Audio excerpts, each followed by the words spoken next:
Students, hello my dear students. So today we are going to focus on what is the exact procedure requirement for this asphalt mix. So first consider the hot mix asphalt, which is central processing facility if it is produced in a central processing facility.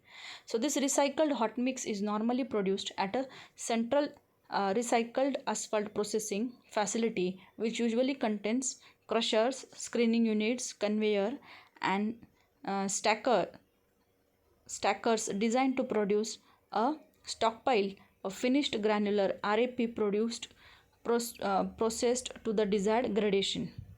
And if the hot mix asphalt is in place recycled, then this hot in place recycling is a process of repaving that is performed as either a single or multiple pass operation using specialized heating, sacrificing, rejuvenating, laydown, and compaction equipment.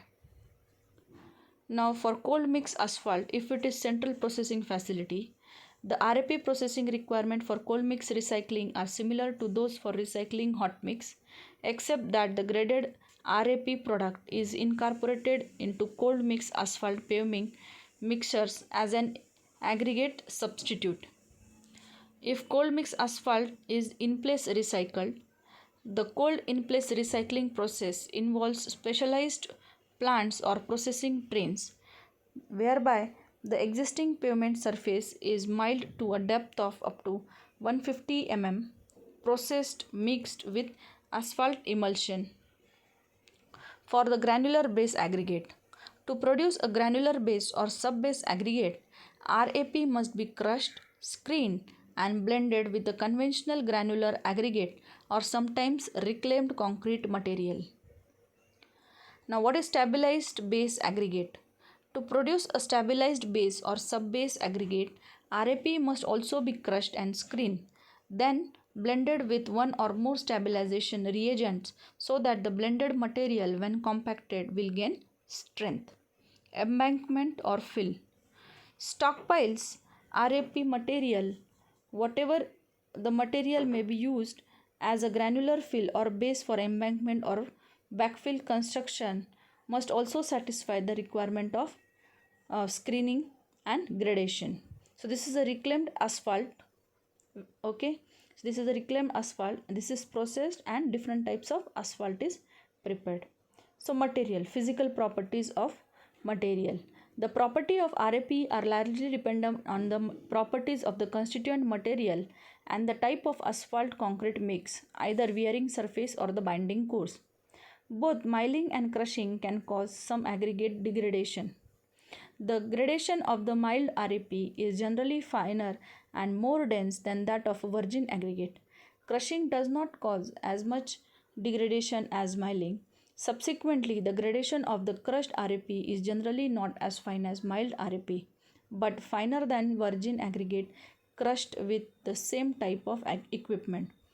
The particle size distribution of a milled or crushed RAP may vary to some extent depending on the type of equipment used to produce the RAP, the type of aggregate in the pavement, and whether any underlying base or sub-base aggregate have been mixed in with the reclaimed asphalt pavement material during the pavement removal. This chart gives you the screening size along with the percentage finer after processing or milling. So if the aggregate is passing through that particular mesh, the percentage finer after processing or milling is tabulated here. This is a typical range of particle size distribution for the reclaimed asphalt pavement given in percentage by weight of passing. Usually less than 30% for A type, for B type usually less than 20%, for C type usually less than 15%, and for D type usually less than 10% is permissible. Concept. Now let us start with the new topic, that is concept of super pave mix design. Super pave procedure is considered as an improved method for producing a good performing asphalt pavement mix. It is in short name for the superior performing asphalt pavement. It is an improvement method for specifying asphaltic binders and mineral aggregates, designing asphalt mixes, and predicting the pavement performance. So such type of blocks, these are nothing but a super pave mix designs. The super pave mix design analysis system uses three rigorous degree of testing and analysis to produce a well-performing mixture for a given pavement project, which includes careful material selection and volumetric proportioning. Second, intermediate mix testing and analysis in order to optimize the asphalt mix based on estimate of pavement performance. This is generally for the critical and high traffic volume projects. And lastly, advanced or complete mix testing and analysis in order to get better optimization of the asphalt mix through sophisticated estimate of pavement performance. This is done for more critical and higher traffic volume projects. Now, what are the objectives of this mix design? The objective of the mix design is to select and proportion the mix material to get an economical blend of a paving mix having certain desired properties over the service life of a pavement. These desired properties includes firstly, sufficient strength to resist traffic loading without permanent deformation, sufficient flexibility to resist fatigue cracking, good workability to enable proper laydown and compaction, water resistive, did not disintegrate or strip due to adverse effect of water, and durable to have the original good properties over the service life without unacceptable aging or water induced damages. To attain this desired property, the asphalt mix compaction should have sufficient quality of asphalt binder to resist the adverse effect of water, but not high enough that produce a weak strength. Sufficient voids in mineral aggregate to have enough spaces for asphalt to enable the good aggregate coating and film thickness. This is to get good durability and suitable air voids content. This is enough means enough air void contents to allow for the future compaction due to traffic, but not so high that can result in permanent deformation. Now there are certain levels of a super pave mix design. The design analysis procedure to be used depends upon the traffic level of the pavement object. So what is the level 1? Level 1 is a volumetric mix design for low traffic pavement. Level 2 is a volumetric mix design and intermediate performance prediction tests are done here. And in level 3, volumetric mix design and enhanced performance prediction tests are carried out. So what is this volumetric mix design steps? The volumetric design consists of 4 main steps. First is material selection. Second, selection of the design aggregate structure. Third, selection of the design asphalt binder content. And lastly, evaluation of the moisture sensitivity to the mix.